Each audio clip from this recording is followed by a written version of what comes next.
आज तक हमने जितनी भी ज्ञान की बातें सुनी होगी वो हमेशा एक शांत जगह पर ही सुनी होगी, लेकिन श्रीमद् भागवत गीता की यही अनोखी बात है। यह गीता ज्ञान ऐसे समय पर दिया गया जहाँ युद्ध हो रहा है, घोड़ों के पैरों की आवाज़ हो रही है, हाथियों की गर्जन की आवाज़ आ रही है। कभी सोचा है आपने श्री कृष्ण ने क्या जगह चुनी थी गीता ज्ञान देने के लिए? आज से 5000 साल पहले दुनिया का पहला मोटिवेशनल स्पीच दिया गया। 18 अध्याय 700 श्लोक में श्री कृष्ण ने सृष्टि का संपूर्ण ज्ञान अर्जुन को दे दिया। क्या आपने कभी विचार किया क्या अजीब सी घटना घटी हुई होगी उस वक्त कि साक्षात ईश्वर सामने खड़े हैं, फिर भी अर्जुन विषाद में है। श्री कृष्ण को यह गीता ज्ञान दुनिया को देने के लिए कोई तो निमित्त चाहिए था, तो शायद उन्होंने अर्जुन को चुना पूरी विश्व में ये ज्ञान देने के लिए। शायद श्री कृष्ण ने ही अर्जुन को विषाद भी दिया और फिर प्रसाद भी। आज इस वीडियो में हम जानेंगे कि ऐसी कौन सी 4 बातें हैं जो श्रीमद् भागवत गीता से हम सीख सकते हैं और अपनी ज़िंदगी में उतार सकते हैं। तो आइए वीडियो को शुरू करते हैं। इससे पहले कि हम आगे बढ़े हैं, अगर आप हमारे चैनल पर नए हैं तो प्लीज़ चैनल को लाइक एंड सब्सक्राइब ज़रूर कर दीजिएगा। पहला है खुद पर विश्वास रखें। अर्जुन ने श्री कृष्ण से पूछा, हे केशव, आप कहाँ रहते हैं? भगवान तुरंत कह सकते थे कि मैं द्वारका में रहता हूँ, मैं हरिद्वार ऋषिकेश में रहता हूँ, मैं बद्रीनाथ में रहता हूँ, क्योंकि सामान्य जीव तो भगवान की पूजा मंदिरों में ही करते हैं। लेकिन श्री कृष्ण ने ऐसा कोई जवाब नहीं दिया। मनुष्य को उसकी महिमा बढ़ाने के लिए, उन्हें सीख देने के लिए उन्होंने अर्जुन से कहा कि मैं संसार के प्रत्येक मनुष्य के हृदय में निवास करता हूँ, और जब भी हृदय में ईश्वर का दर्शन होता है तो मनुष्य जीवन के सारे युद्ध जीत जाता है।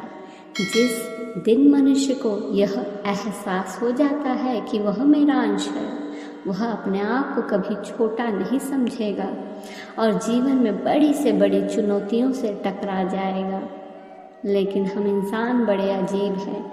पेड़ पर धागा बांधेंगे कि कुछ अच्छा होगा, लेकिन खुद पर विश्वास नहीं कर पाते। हम हमेशा भगवान के बारे में बात करते हैं, लेकिन इस बारे में बात नहीं करते कि उन्होंने हमारी महिमा कितनी बढ़ाई है। इस पर विचार करें, खुद पर विश्वास रखें और जीवन में जीत हासिल करें। दूसरा है, महत्व ये है कि आप किसी भी चीज़ का जवाब कैसे देते हैं। महाभारत में श्री कृष्ण ने केवल अर्जुन का विषाद दूर नहीं किया, उन्होंने कर्ण को भी ज्ञान दिया था। महाभारत के युद्ध के पहले कर्ण ने भी अपनी व्यथा श्री कृष्ण को बताया। कहा, मेरी माँ ने मुझे जन्म देते ही त्याग दिया। आचार्य द्रोण ने मुझे शिक्षा देने से मना कर दिया, क्योंकि उनकी नज़र में मैं क्षत्रिय नहीं था। द्रौपदी के स्वयंवर में मुझे अपमान किया गया कि मैं राज परिवार का हिस्सा नहीं हूँ। मुझे पूरा जीवन अपराध का घूंट पीना पड़ा। बताइए केशव, मेरा क्या अपराध था? इस पर श्री कृष्ण ने जो उत्तर दिया, यदि मनुष्य उस जवाब से सीख ले तो मनुष्य को हर सवाल का जवाब मिल जाएगा। श्री कृष्ण मुस्कुराते हैं और कहते हैं, हे सूर्य पुत्र, मेरा तो जन्म ही कारागार में हुआ। मेरे पैदा होते ही मृत्यु मेरी प्रतीक्षा कर रही थी। जिस दिन मेरा जन्म हुआ उसी दिन मुझे मेरे माता पिता से दूर कर दिया गया। सिर्फ 2 दिन का था, मुझे राक्षसों ने बार बार मारने की कोशिश की। मेरे अपने सगे मामा मेरे जान के दुश्मन बन गए। हे कर्ण, तुम बताओ मेरे जीवन की चुनौती कहाँ कम थी। अन्याय तो जीवन भर मेरे साथ भी होता रहा। श्री कृष्ण यहाँ एक बहुत बड़ी सीख दे रहे हैं, जिसे सीखना बहुत ज़रूरी है कि जीवन में आपका अपमान होता है, ये महत्व नहीं रखता। महत्व ये है कि उस अपमान का जवाब आप कैसे देते हैं। कर्ण जीवन भर अपने अतीत की कड़वाहट से भरे रहे। वही श्री कृष्ण ने अपने अतीत पर कभी आरोप नहीं लगाया। कर्ण पीछे की ओर देखते रहे, अपने भूतकाल को ही लेके अपने साथ चलते रहे और श्री कृष्ण आगे की ओर देखते रहे और वर्तमान का आनंद लेते रहे। कुदरत ने दोनों के साथ अन्याय किया, पर कर्ण कभी ये अन्याय भूल नहीं पाए और श्री कृष्ण ने ये अन्याय कभी याद नहीं किया। कर्ण ने अपने आप को क्रोध के विष से भर लिया और हीन भावना से भर लिया। वही कृष्ण ने अपने आप को स्वीकृति के अमृत से। दोनों में कोई अंतर था तो वो स्वीकृति का था।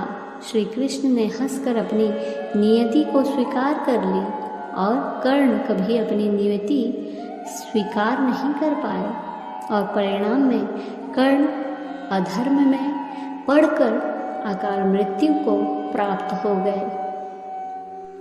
समझने वाली बात यह है कि परिस्थितियों का चक्र चलता रहेगा, बार बार लगेगा भाग्य ने धोखा दिया, किंतु ये चुनाव हम पर है कि हम कर्ण की तरह रोए या श्री कृष्ण की तरह जीवन को उत्साह में बदल दें। जीवन में रोने के नहीं, हंसने के लिए कारण ढूंढने चाहिए, क्योंकि जीवन ईश्वर का भी कहाँ आसान था।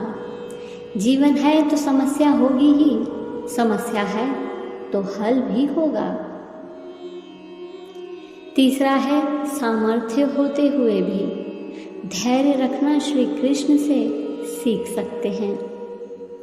श्री कृष्ण के बुआ के बेटे शिशुपाल रिश्ते में भाई लगते थे, लेकिन एक भविष्यवाणी हुई कि शिशुपाल की मृत्यु श्री कृष्ण के हाथों होंगे, तो उनकी बुआ चिंतित हो गई। श्री कृष्ण ने अपनी बुआ को वचन दिए थे, मैं उनकी 100 गलतियां माफ कर दूंगा और कुछ नहीं कहूँगा।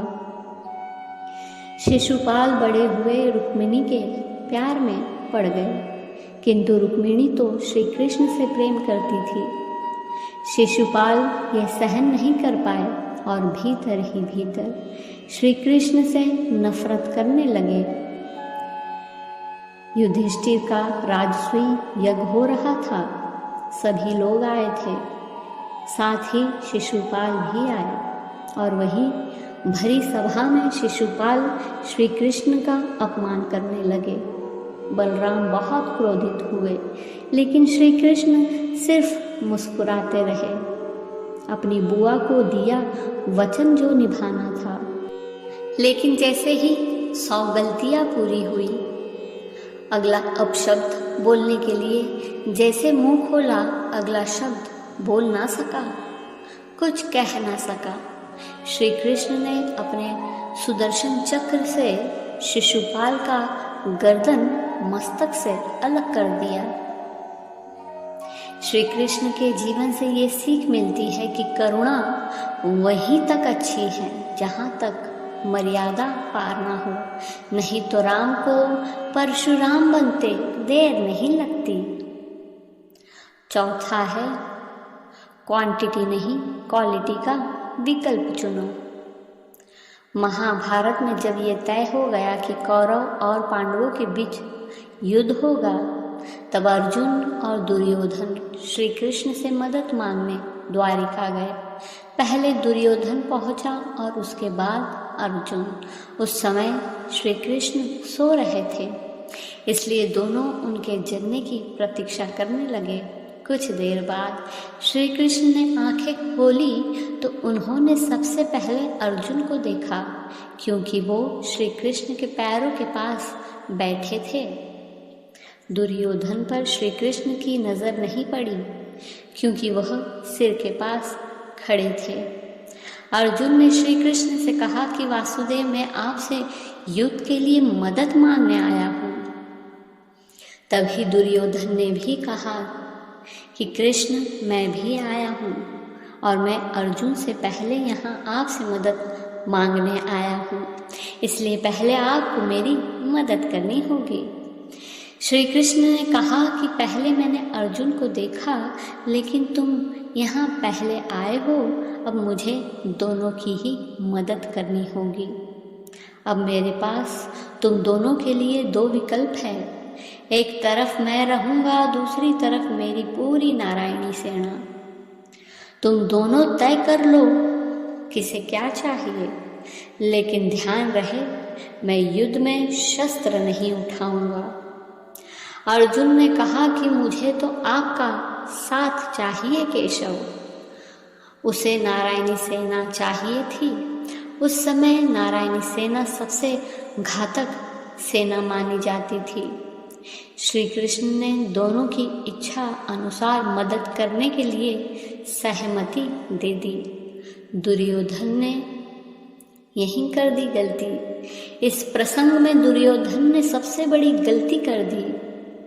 उसने श्री कृष्ण को छोड़कर नारायणी सेना मांग ली, जबकि अर्जुन ने श्री कृष्ण को मांगा। अर्जुन ये जानते थे कि जहाँ भगवान होंगे जीत वही होगी, जबकि दुर्योधन ये बात समझ नहीं सके। युद्ध में समय समय पर श्री कृष्ण ने पांडवों की रक्षा की। दुर्योधन की इस गलती की वजह से कौरवों की हार हुई। इसलिए जीवन में कभी भी क्वांटिटी का चुनाव ना करें, हमेशा क्वालिटी की ही चुनाव करें।